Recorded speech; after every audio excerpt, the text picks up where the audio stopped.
Hi, I'm Courtney. And I'm Beth. Welcome to Dead Reckoning, the podcast where death isn't the end of the story. And today we're talking to Steven Welch, who's a fifth-generation funeral director at Duggan's Funeral Service in San Francisco. Welcome, Steven. Hello. So as I mentioned, fifth generation, and we'll get into your family history in a minute, but I thought it would be nice to start by just asking, what is your day-to-day life like? Like, what happens throughout the day? What are you up to? What are your other funeral directors doing? So that would be in relation to specifically the funeral business. You know, I've been doing this since, I got put on regular payroll, like full-time, on my 17th birthday. Oh. And I'm 61 now. So that's like 44 years, right? So my day-to-day now is not the same as my day-to-day would have been, say, 10 years ago.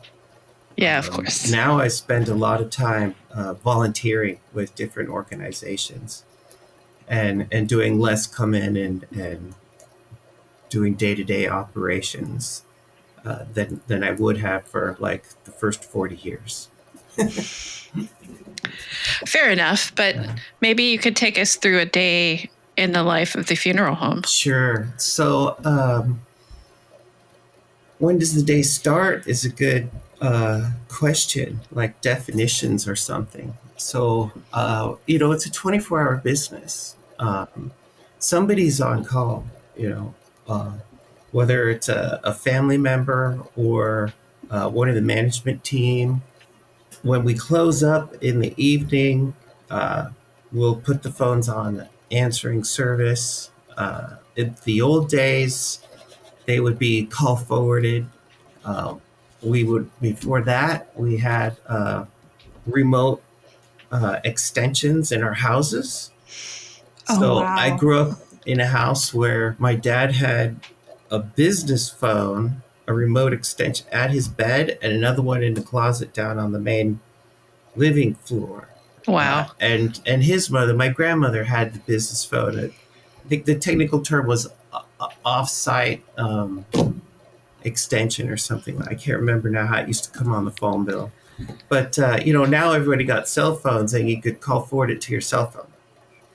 So if the person who's on call isn't able to take a call on their cell phone, then we have the answering service as a backup.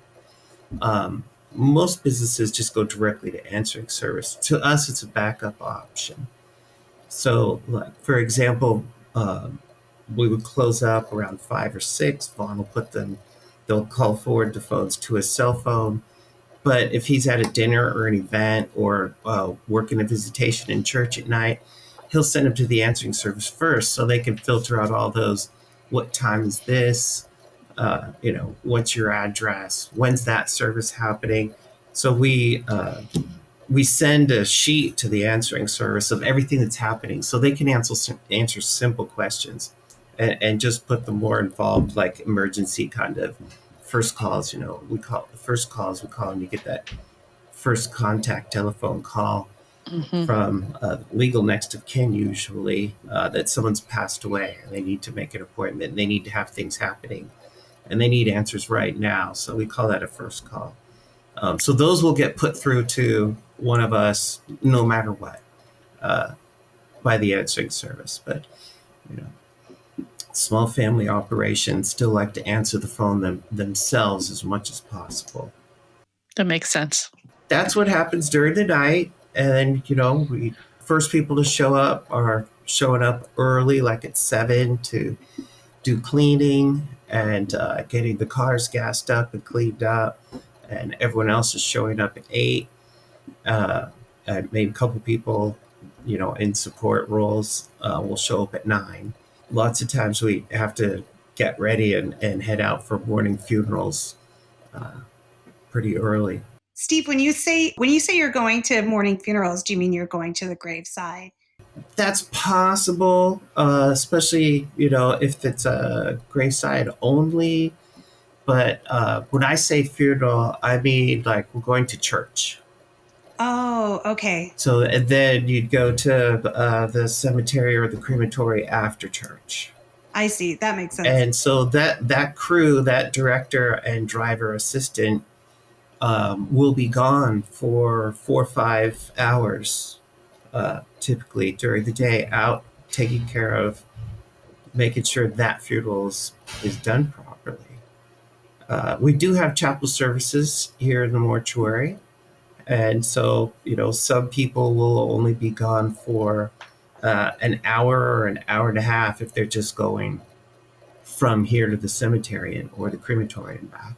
So we have 3 hearses, and if we have more than 3 services in a day, we'll rent a hearse from somebody else, and somebody else will often rent our hearse. That's something new. Directors will often, be gone and be on duty during those services from when they start getting ready to go in the morning until they're done, which can be 1:30 to 3 in the afternoon, and don't get a lunch break. Yeah, it's a long day, sounds like. It's a long day, and they're on stage the whole time, because they're Yeah. directing a ritual and a public event. It's not like they can say, "Oh, I got my lunch break now. See you later." Yeah, they can't be on like TikTok up there scrolling Facebook during these services, right? You're right. All eyes. Yeah. And I imagine it must be emotional too. There's got to be an emotional toll to being around that much, just like outpouring of emotion all day. It's not, I would imagine that would take a toll on you. What do you think? It's a stressful occupation that people don't realize. The young people that get into it, they have no idea what they're getting into. They do, you do have to take these psychology courses at mortuary school. If you go to mortuary school, most of them don't. Mortuary school is designed to teach you, how to be an embalmer.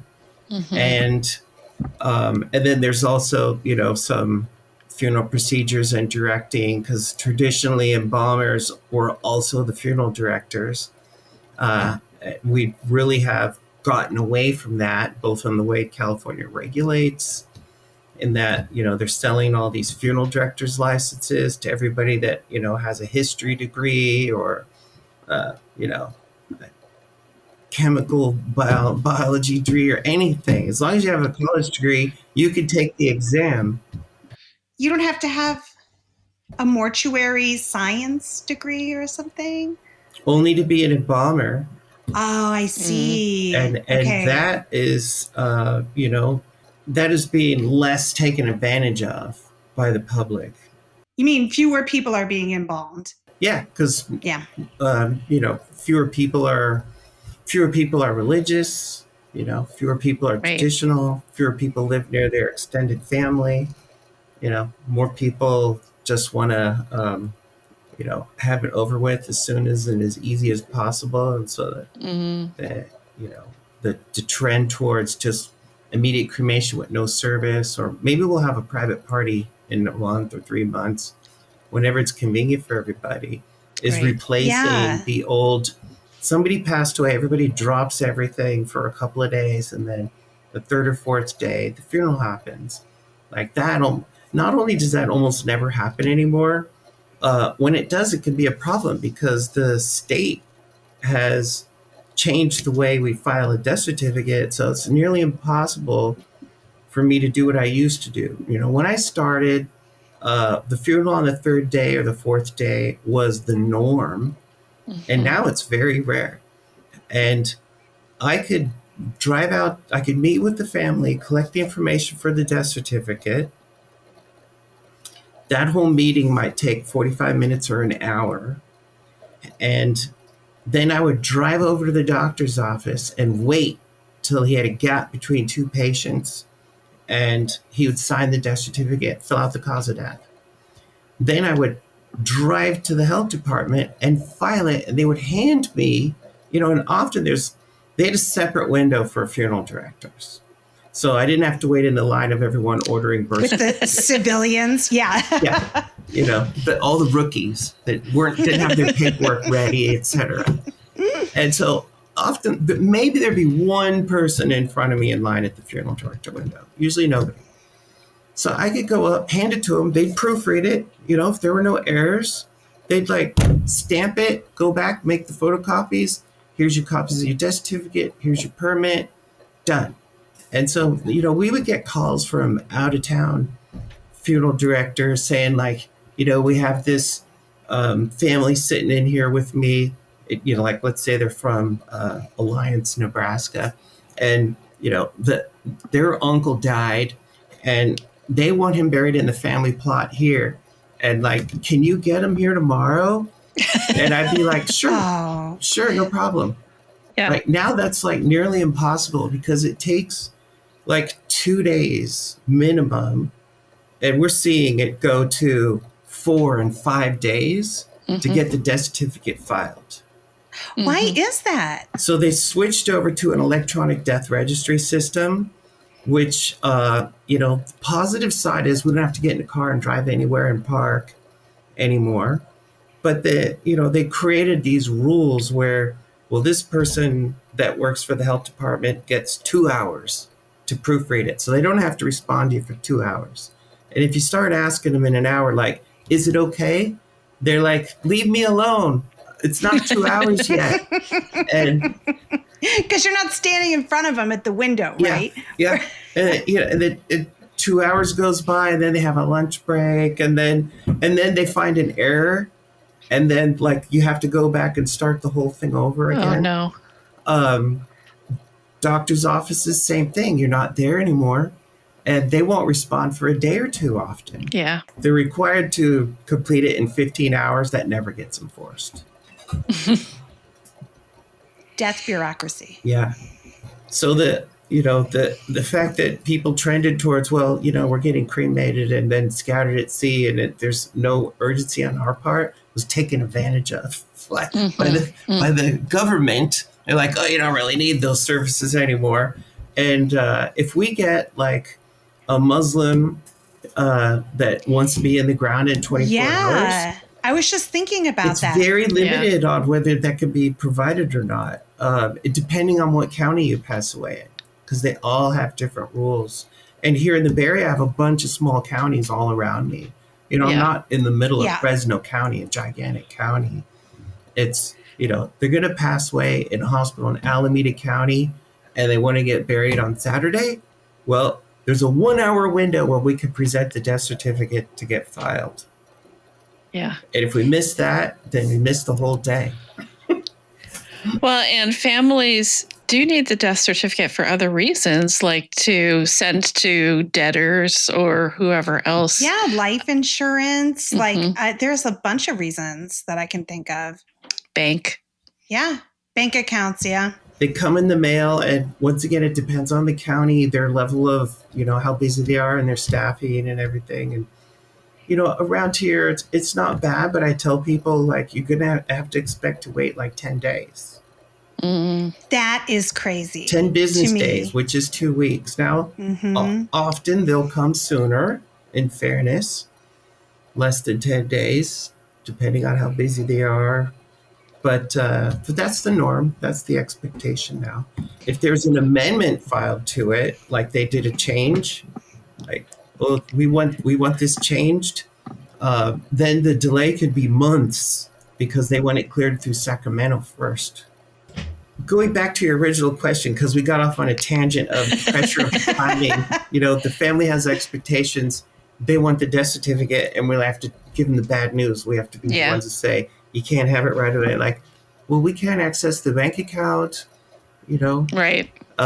We thought insurance was going to pay for this, and if it's an outside policy, they need it, and they can't even, you know, submit the claim for a minimum of 2 weeks. And so it does create a problem for a lot of people. We also see the federal government has changed to where the funeral home used to assist and apply for VA benefits, and they would pay the VA benefits to the funeral home.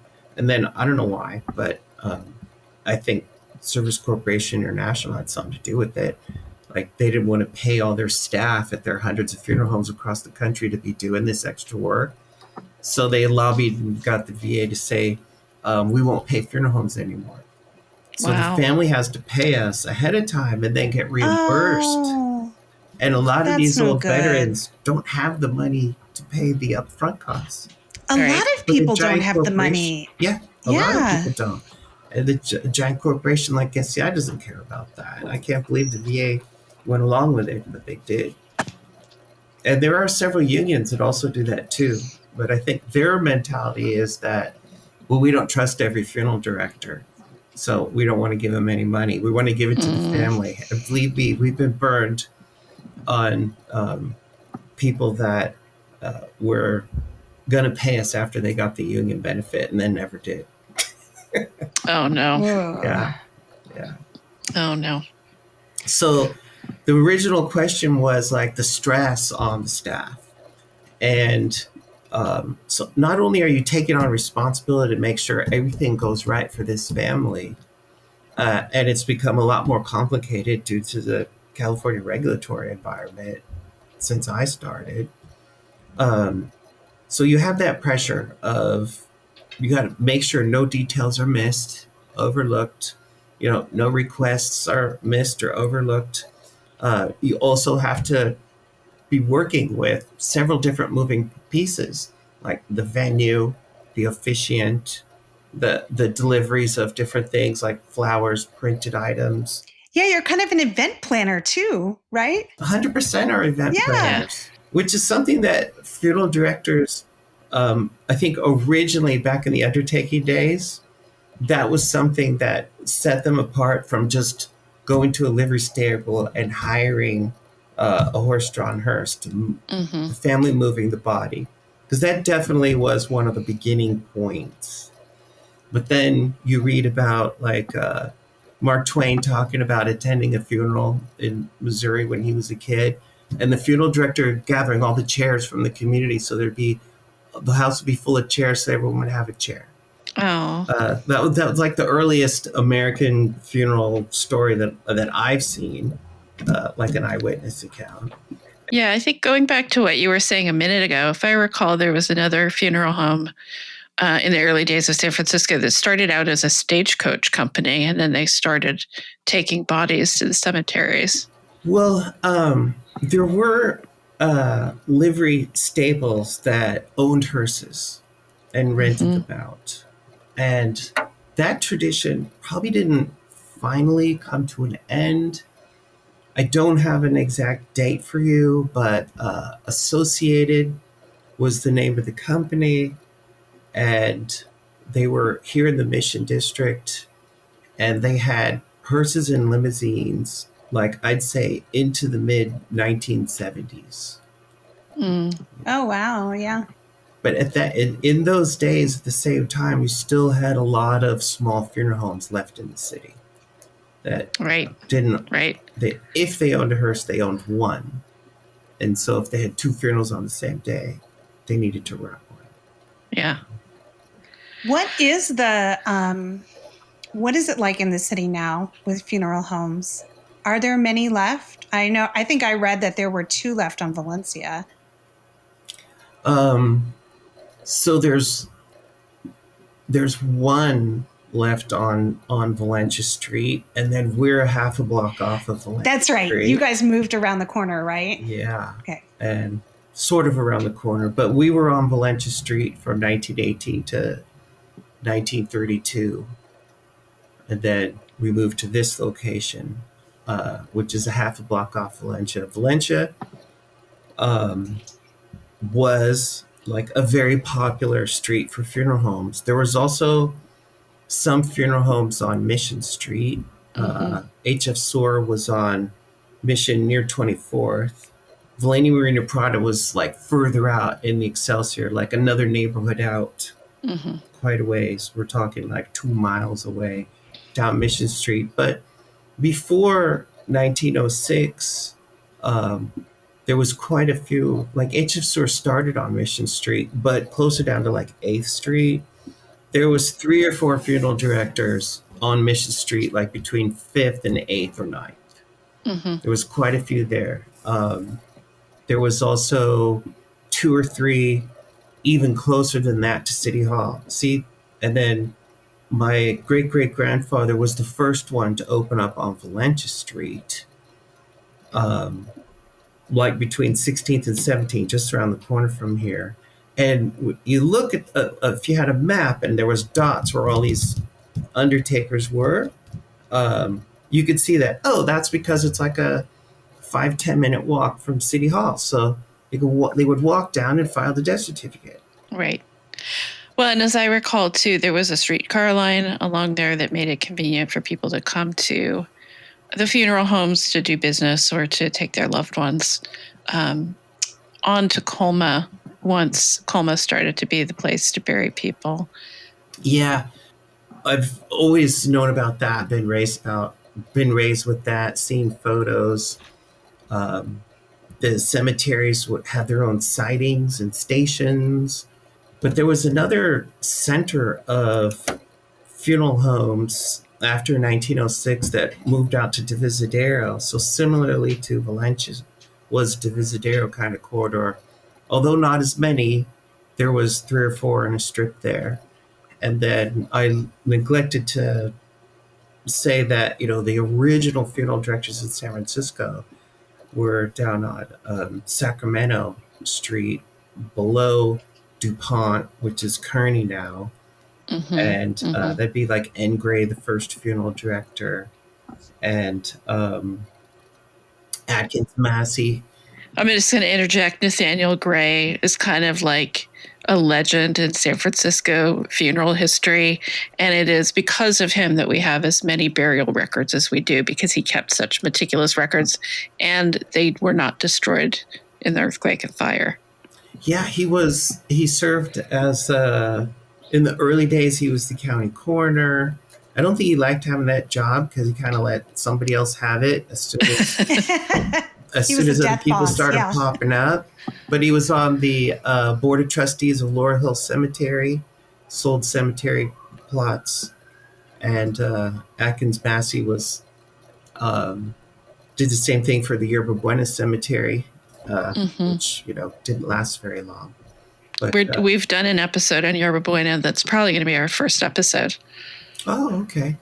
Yeah. Atkins Massey's advertisements are like, you can come here to the funeral home and buy your plot. And Nathaniel Gray was doing the same thing for the other cemetery.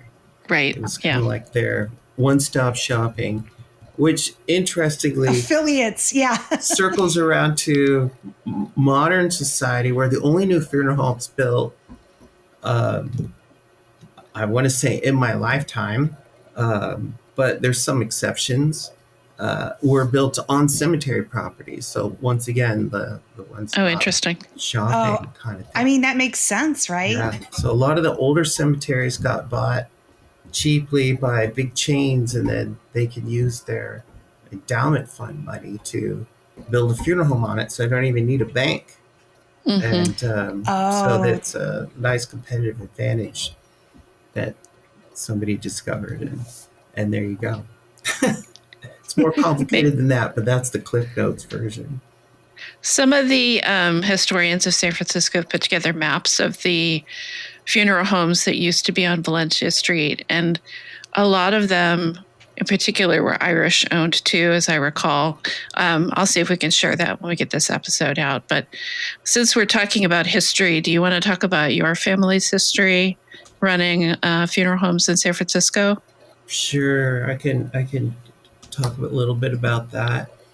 So the first one to decide to go into the undertaking business was James Hagan, and he worked with his wife as his partner in the business, and her maiden name was Sarah Letitia Goforth, and they met and married over in San Leandro, and then moved to San Francisco, and he was working for a tinsmith south of Market, and sometimes they would make sealer containers for bodies that had died from diseases. And, one of the things that started delineating the early undertakers from just a livery stable was selling coffins and caskets and stuff. And I mean, if you look at Nathaniel Gray's advertising, he's like got imported, special named brands of fancy caskets from, back east or wherever. But, come to our coffin wear rooms kind of thing. And we would have gone. So she had been a seamstress, believe it or not. When they first got married, they had followed the circus around, and she made costumes and stuff for the performers. So she knew how to sew. And even as a kid, I remember my grandmother saying, like, oh yeah, my grandmother would finish the interiors, make the interiors. Mm-hmm. So they rented a space at on the 500 block of Valencia Street. Typically in those days, undertakers, they're advertising undertaking parlors, or that was generally the terminology, were like small storefronts. And there are photos available online where you can see some of these small storefronts in either single story, like a taxpayer kind of construction, or in the first floor, a commercial space in a larger building. I've seen both.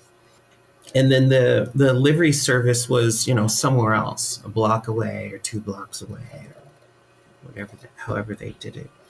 And so he was there until that building burned down in 1906. But in between 1883 and 1906, he had a younger brother who had come from England. So James, by the way, was born in Oldham, which is near Liverpool for our purposes. His mother was from Liverpool. His father was from Ireland.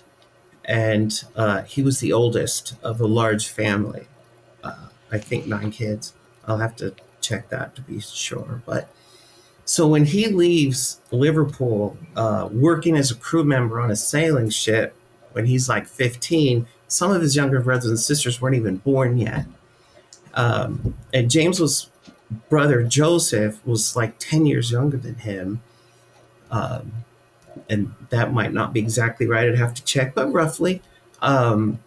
Joseph had come out on his own and was working up in Humboldt County on the logging railroads, and came down in 1883 when James decided to open his own undertaking business. He's like, I need a partner, because one person can't go out, file the death certificates, get the hearse, bring the hearse to the people's house, prepare the body, assemble the casket and all this, and also be at the funeral home if someone else were to show up, because we didn't even have telephones then.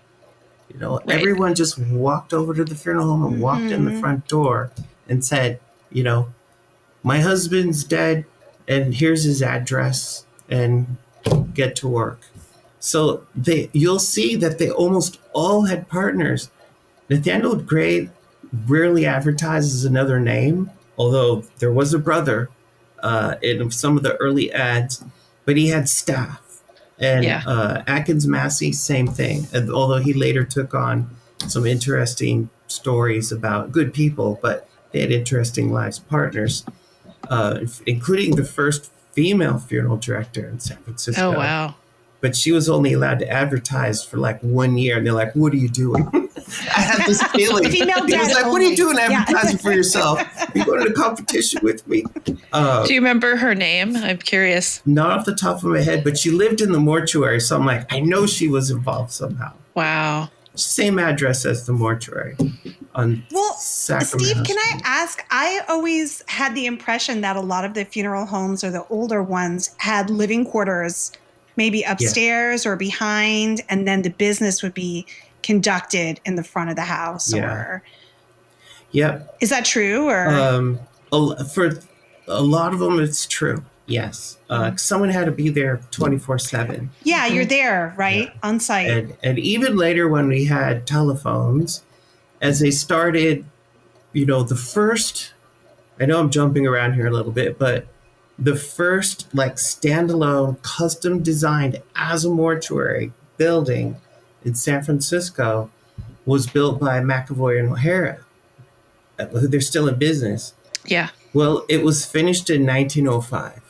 Oh, no. And so it lasted less than a year. There's no photos. There's no existing plans. Oh. But when they started doing that, they included living quarters for the attendants because you didn't have like answering services and multiple phone lines and all that stuff.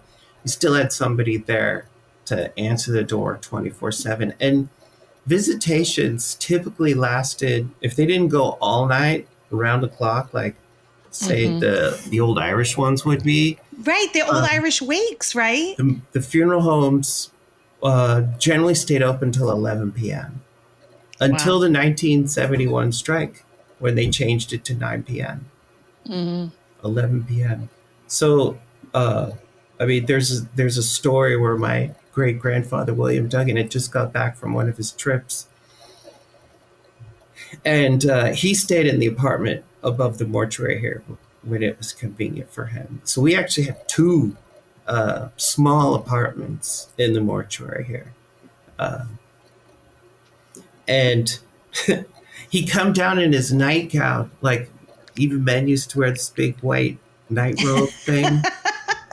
And went to the back of the chapel and yelled, "Go home and use your own heat." It's like they were being too noisy. He couldn't sleep. He's chasing them all out. Yeah. Yeah. Courtney, I don't think I've mentioned this to you before, but my Weingartner grandfather ran a funeral home inherited from his dad. And so he and my grandmother had one side that was the funeral business and the other side was where they lived. But then they had a fire and the whole thing burned down. And this was shortly before they started having kids, so they didn't go back to it. That's cool. I didn't know that. Yeah. I mean, that explains a lot, Beth. So another aspect, getting back on the subject about, the stress on the staff, another aspect is like today's society seems to be, it's almost like the road rage society where you're insulated from treating the other people as a human being. Yeah. Yeah, I would say so. And then so you're much more likely to, flip them off, yell at them, do aggressive stuff because you don't know them. You'll never see them again. You could be mean to them. And like that has come down into society. And like I had one incident of that, I want to say in 1999 or 2000, first time I ever saw it happen to one of my staff. She comes out of the arrangement office crying. And I'm like, what happened? She's like, well, his hairdresser, that he wanted his hairdresser to come and do his mom's hair, never showed up last night. And he's yelling at me like it's my fault. Now, we do know that people are under stress. Stress, at this time, and that sometimes that brings out the worst in people. But I still think that was crossing a line, like abusing the staff over something that's not under our control. And so I didn't really take it. I took it more as that was his individual problem. And then it was going to be a thing going forward in society. Like we have a bunch of terrible Yelp reviews, and they're all from like brothers, sisters, aunts, like other members of the family that didn't get their way with the family. And so they're angry and take it out on the funeral director. Oh, no. I'm going to Yelp bomb you because this went wrong. And we look at it and go, well, they weren't really the customer. 9 times out of 10, they weren't even the customer. I mean, you're doing a level of family counseling, but maybe not that level of family counseling. Yeah, for real. And you know what they say? They say that like like around when someone dies, especially someone like who's kind of important in the family, that people start taking it out on each other, and like kind of all the skeletons start coming out of the closet, all the old resentments start coming out, and yeah, they're taking it out on the people around them, right? It's easier to yell at Steven, the funeral director, than to have a frank conversation. I've lost a couple of very good people, great arrangers. One was also a licensed embalmer, and it was 100% like they couldn't take these abusive situations anymore, and it was like for their own personal mental health That's so that they walk sad. away from the industry. Yeah. Yeah. I mean, when I first asked you that question, I was thinking about witnessing the grief. I didn't even think about like hostile, aggressive customers Yeah. taking their grief Yeah. rage out on your staff. And of course, the press has fed into it my entire lifetime and watched us being portrayed as evil, bad people, and almost never as, an important part of society. When COVID hit, and they're like the emergency workers, the first responders, the necessary people to make the hospital people, they all go to work tomorrow. And I looked at my staff, I go, no, you're coming to work tomorrow, because even though they didn't remember to include us, they need us. Yeah. It's so ridiculous. It's like a disease in society that's being spread by certain elements of the media that just that's my personal biased opinion as the victim. Do you think there's an element of being critical of people in the funeral industry because of the greater, like, just taboos around death in general? Like, we don't want to deal with death, therefore these people are a little bit suspicious. Not exactly that, but I think what you're touching on is the old, like, Jessica Mitford mentality. Yeah, that's what I was thinking of. Like, I don't know why you Americans are having these rituals and paying this money to this industry. I think you should not have these rituals and not pay any money. Right? I have read the book, and the book is interesting. It's not a Bible to live by. It is interesting, and I think it's known culturally for having to at least broach the topic of talking about it. And there are so many people who they don't even have wills, like they're going to live forever because they just even talking about it means accepting the inevitability of it. So in some ways, it's good that she got the conversation started, but that is something that I thought of. And also, that there's like a ritual is so important in absolutely life's events. I was thinking about this when you were talking about the delayed funerals. I'm going to take a risk here and say that I hate that shit because I want to mourn now, right? Yeah. Like, how can we move on if we can't? This like celebration of life a year later in another location is so disorienting. Yeah. And yeah. No offense to anyone whose celebration of life I've been to recently, but I prefer a funeral. There's been a couple of incidents where I knew the person very well. I worked with them in volunteer organizations or my Catholic fraternity, and the person passes away, and the kids are like, yeah, the most recent one is like, you're not having a mass? This guy was like super Catholic, and that's how I knew him, from a Catholic fraternity. And you're going to have a party at a yacht club where I don't know anybody? Like, I don't see the point of me going. The Jessica Mitford, probably, as a caveat, Americans should know that she came from, a British aristocratic, wealthy family and was the black sheep communist. that rebelled against all economies and societal norms and religions. And yeah. so we're okay. us dumb Americans were easy pickings. And I knew when I went to mortuary college in 1985, and some of my instructors remembered her because she used their library to skim through all of the trade magazines and everything. They didn't know that she was just cherry picking all the worst examples to support her argument. They felt betrayed. That's what they told us in school. This leads into a question that I was going to ask later, but maybe it's important to ask it now. Have you watched the series 6 Feet Under? Or have you watched Caitlin Doughty Ask Her Mortician on YouTube, or any of those kinds of things that make the funeral industry, I think, a little bit more accessible? So I did watch 6 Feet Under. I found it very engaging for me to watch because, I have relatives also in the funeral business. Mm-hmm. We don't own each other's businesses. We're all independently owned at the time. Since then, one of them has sold out and gone out of business. The company's still there with the name on it, but their strangers own it now.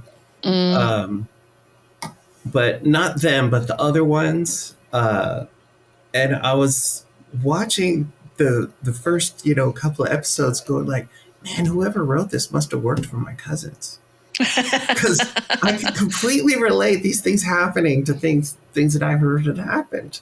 Or the family structure, like the father figure having passed away, the 2 sons, the strong mother, exact copy in my cousin's mortuary. Interesting. That's cool. One brother, really aggressively wants to do it. The other one, different story. Exactly.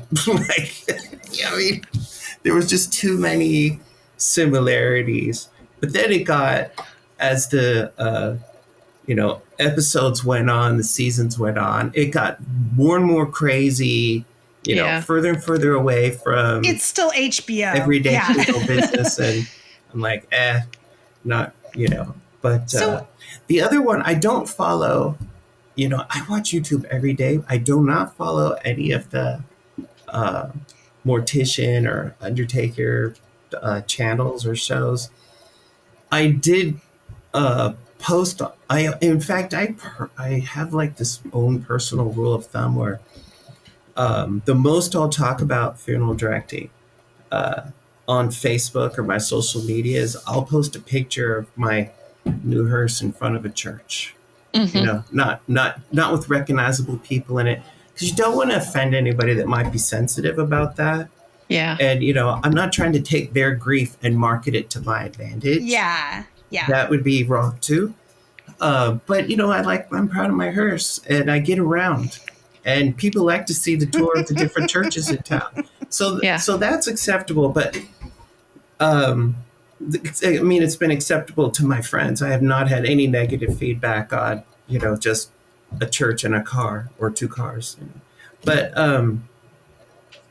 the Pope's hands, I saw a post in an article or something, and it had our late deceased Pope Francis's hands, and I was like, oh my God! I mean, I've seen. I think our funeral directing and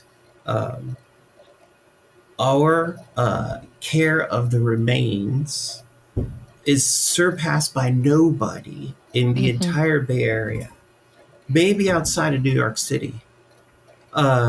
Honestly, if you could come here and I could show you how we prepare and lay out, present a human remains, which I think is the core business, the purpose why we exist. Right.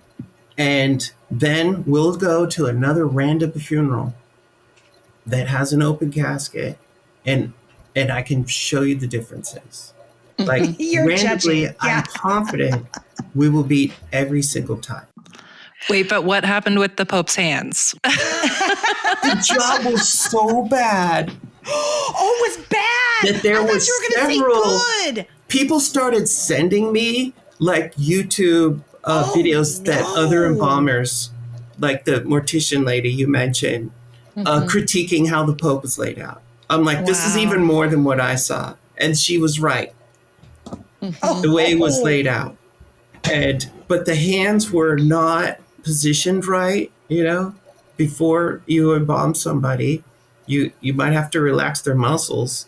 And you can get the hands to lay correctly and relaxed looking. There's a protocol. This is not good. Saying. Yeah. This is wrong. This means they were embalmed like that, and then you bent them into place. You can't. That's ridiculous. Pope, like we. And it was obvious to us. The fingernails weren't even cleaned. If you get good fluid distribution, the fingernails will look normal, and if you don't, they'll be discolored. There was discoloration. The embalming job in general was like subpar. It was subpar is the nice word. And these other embalmers online saw it and agreed with it. So I posted a picture of the Pope's hands. And I'm like, this is appalling. If you not only do you do it right every time, but you're even more aware of how everything has to be perfect when you know it's going to be a big funeral. And it's going to be national news, international news. It was world news. And to us, a big funeral is like 300 to 500 people are going to see this body. To us, that's a big funeral. There's millions and millions and millions, like 100 million people.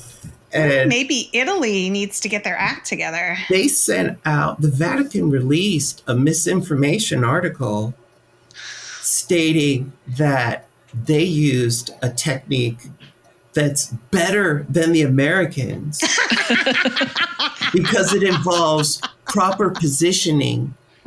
They gave it a different name, some Greek name or something. You know? And they used Latin, just to throw you off the scent. Yeah, I was like, I've never heard that terminology before. And then they're saying, because it involves properly positioning and dressing and cosmetizing. That's everything an embalmer here does. What do you think we do? I'm like, this was a damage control article. Yeah. Oh, yeah. That's like their whole game. Yeah. Damage control over Vatican there. News. Yeah. People sent me that too. I was like, I can't believe they're trying to make this is fake news. We're calling them out on not doing a good job. And, there was the papal embalmers that everyone learned about when Pope John Paul I passed away so suddenly and unexpectedly, and they embalmed him before they could get blood samples and stuff to see if he was poisonous or not. Wow. That sounds also very Vatican adjacent, doesn't it? Yeah. I mean, is it the same guys? The red seal was on the door. That's so long ago. Maybe those guys have been done away with. And there's who knows? That is crazy. They're their own country. They can make their own rules. So who knows who did it? Wow. One of the things that we have been talking about internally here is this new HBO documentary, The Mortician, which is about, do you remember the guy's name? Lamb. So actually, Lamb the name was, what was it? Sconce? Sconce. Yeah. So I actually did watch, I stayed up late the first night and watched the 2 episodes that are out. But remember, I was working in the business when that happened. Yeah. I suspected you might have remembered I asked it. Beth, I was like, is it tacky to ask him about this mortician show? It's fine. Because I want to know. Yeah. Yeah, no, it's fine. And so 1987, that's the year that I finished my apprenticeship and I got both my embalmer's license and my and I passed the state used to have a manager's exam that you took. One person associated to each funeral establishment license had to have passed this manager's exam. And so, I took it because my dad was the manager. And if he passed away, I'd have to have it to keep the license alive. Right. So when they invented this funeral license law, actually the state regulatory agency, which was still the what's it called, the State Board of Funeral Directors and Embalmers, opposed selling more licenses. But I think that the reason why it changed was pushed through politically. And it's interesting, when the regulatory agency opposes something, it still passes. So it's political muscle, will, that made this happen. Was that at the same time, Service Corporation International, the Lowen Group, the big chains had come into California, buying up all these funeral home assets, and the only penalty that could be put on a funeral home for employees misbehaving was on the establishment license. So their investment is being threatened. So they're like, well, we need to have these funeral directors' licenses sold to people, so they're the ones that are responsible when things go wrong.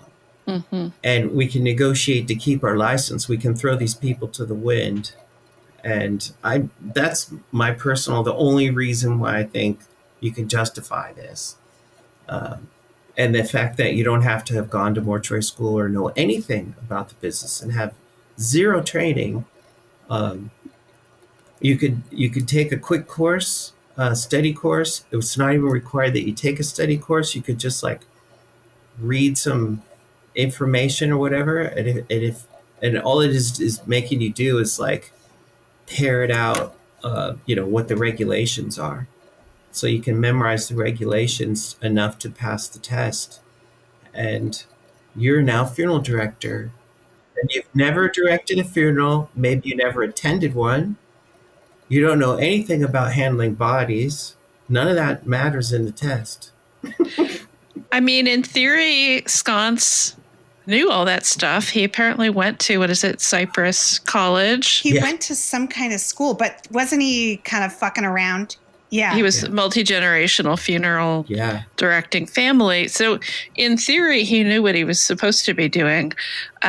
But I suppose, I guess what I wonder is, because there's other stories like this, is there something about the industry that tempts people into trying to do shoddy work and make a lot of money? Or is it just sort of endemic to how humans are in any industry? Well, first I was going to say that there's definitely bad eggs all over the world in every place you go. And that's why you need regulatory agencies. You have to have a contract with a contractor. There's that where there's going to be bad apples no matter what. My second point is, you're going to find out that was not just him, that there was other family members that knew what was going on, and it was a multi-generational deviancy from the norm, and he just carried it to a crazy extreme. And the third point is that all these really huge, dramatic, disastrous, damaging scenarios that have played out in my career, all of them have to do with cremation. So Jessica Mitford handed us a cheap alternative to, having a community event. Everyone watches that body go in the ground. It's done. Right? To operators that are like, oh, I can make a lot of money. I just get some vans and make a contract with a crematory, and, I don't have to do any real work. I could go 9 to 5. I don't have, I can have an answering service take down information and call back in the morning, because it's never a rush. But also, funerals are very expensive, right? So not everyone has. So, maybe they're trying to fill a need, but I don't mind addressing the funerals are expensive issue. Yeah, please do. Yes, please. So how much did you spend on the car you're driving right now? It was probably 10,000 or more Yes. on average, right? And the funeral is 10,000 or less. Mm-hmm. Mm-hmm. I don't think people spend, there's people that go to Vegas or just run down to City Hall and spend zero on a wedding. And then there's people that spend 100,000, 400,000 on a wedding. It's up to them. But, saying that, and now the same people that have the, $100,000 wedding are also spending the 10,000 on the funeral because we don't have separate prices for different people. It Mm-hmm. is what it is. Yeah. Our services are what they are on the price list. It's available online. If you don't have the money, and this is something that people don't know because they're never going to be told it in the media, but if you don't have the money and you come in and you have a frank discussion with the funeral director, something can usually be worked out. That's good to know. I was wondering about that because I was doing some research for a friend who was maybe having to plan a funeral. So I was looking online to get her an idea of how much it would cost. And I was surprised to see that every funeral home had a full layout. I was wondering if that's a regulation or something. They had a very specific layout of costs. And it is. Yeah. It is. Federal Trade Commission, they came out with the funeral rule 1978, and there are specific things that have to be on your price list. So you'll usually see that the general price list, that's the name of it, according to the Federal Trade Commission. Like professional services is the first item, and then there's usually embalming if you offer it. You're not required to even sell it or offer it if you don't want to. Like a lot of cremation places don't. Cosmetizing, dressing, layout. Mm-hmm. These are things that we pay staff to do. Mm-hmm. And people somehow think that, if they go to a restaurant and they spend $100 on a big dinner, or a properly done dinner, and $75 to $100 now is kind of the going rate if you go to a restaurant in San Francisco.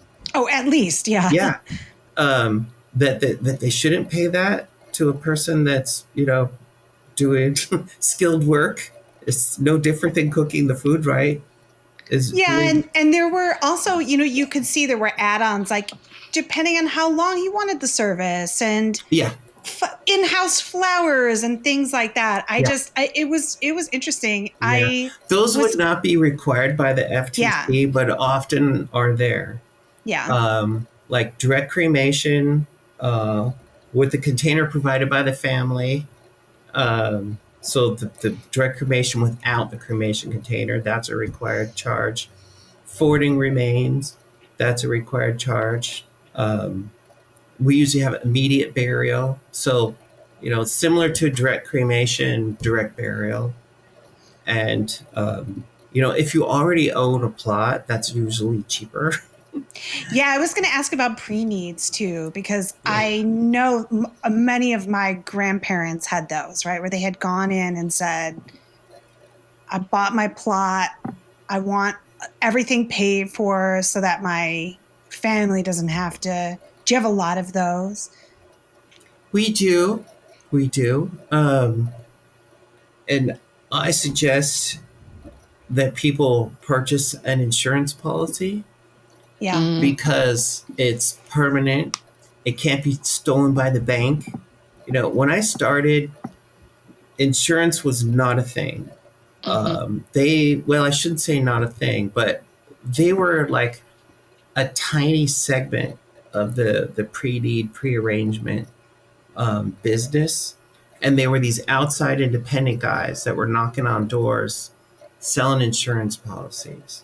They weren't, as a rule, run but through funeral homes. Of course, there's some exceptions, but people used to open bank accounts, bank trust accounts. The funeral homes can run their own trust account. I'm glad we never started doing that here because it's a regulatory headache. Yeah, what a headache. Yeah. For a few pennies. But people would come in and you'd go down to the bank, you'd draw up a contract, this is what you want, this is how much it costs. Go down to the bank, like go to Wells Fargo, B of A, Mission National Bank, whatever, and open a passbook savings account.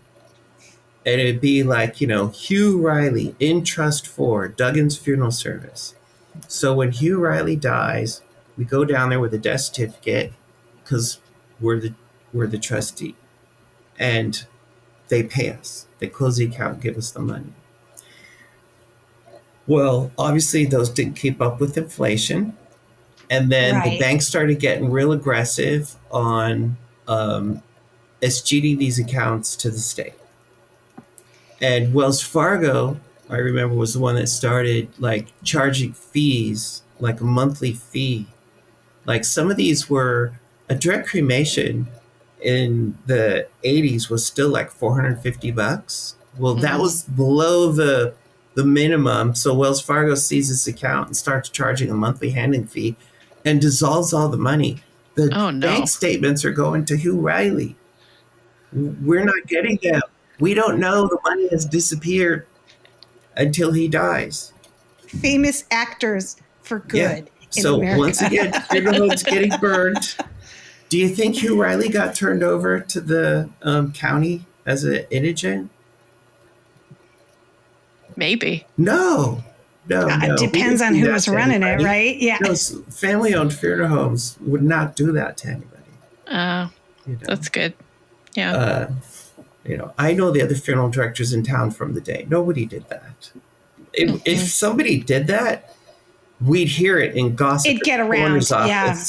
We'd hear about it. And they're like, they're sticking us with all their cases. They would complain. Like we used to know everybody. Used to go down there to make a removal. You'd read the information sheet that you'd sign off when you picked up a body. So you'd see the story. You'd be like, oh, okay. So I know I need to worry about that when I'm embalming the guy. Oh, he has tuberculosis, this, that. Like they hide all that from us now.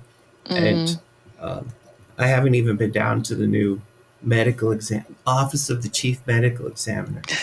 Oh, the one out by, it's out by Heron's Head Park, right? Yeah. Out in, what would you call that? Bayview, I guess, Bayview. right? Yeah. Yeah. I've never even gone there.